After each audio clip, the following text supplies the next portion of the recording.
When I was a child, I missed meditation. I didn't realize at that time what I needed, but now I know that all the children miss meditation. Miss meditation. We can't afford that. Right. So It's almost like it's their natural state. Yes, meditation gives everything to the child. Don't give your love to the child, give meditation to the child. Okay.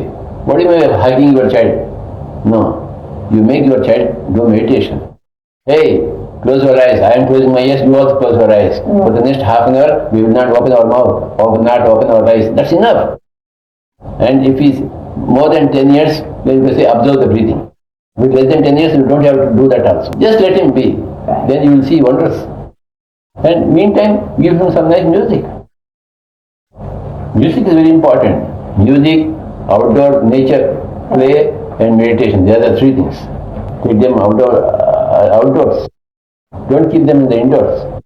Okay, that's very important. Give them a lot of music. They love music. And they love meditation more than music. Give them what they want. Don't teach them what you want. Hi Masters, Patriji Vegetarian channel ನೋಡಿ, like ಮಾಡಿ, share ಮಾಡಿ, subscribe ಮಾಡಿ ಹಾಗೂ ಮಾಡಿಸಿ bell button click ಮಾಡಿ.